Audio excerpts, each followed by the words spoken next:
দেখুন বন্ধুরা, নারিকেল গাছ দিয়ে কি সুন্দর করে একটি নৌকা তৈরি করে। এর জন্য একটি গাছ একদম মাপ মতো নারিকেল গাছ কেটে নেই। দেখুন এবার এটাকে সেখান থেকে সরিয়ে মাপ মতো ফালটা করে নেই। দেখুন একদম সমান করে, যাতে কোনো সমস্যা না হয়। এবং করাত, এই দেখেন এটা যে দিচ্ছে এটার নাম করাত। এটা দিয়ে একদম সমান করে একবারে মাঝ বরাবর আলাদা করে নিই এবং এর ভিতরে যে নরম অংশগুলো এগুলোকে উঠিয়ে নেই। উঠিয়ে নেওয়া এবং দেখুন এটাকে এমনভাবে উঠাই কিন্তু উপরের যে শক্ত অংশটা আছে এটা থেকে যায়। দেখুন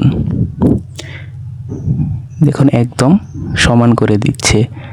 একদম সমান করলে দেখুন একদম নৌকার সাইজে কিন্তু হয়ে গেছে। হ্যাঁ দেখুন এবার পানিতে নিয়ে যাবে। হ্যাঁ এই দেখুন এবার পানিতে নিয়ে যাওয়ার জন্য ঘাড়ে নিয়েছে, এখন নিয়ে যাবে। দেখুন কত সুন্দর একটি নৌকার মতো হয়ে গেছে। দেখুন মুরব্বিটা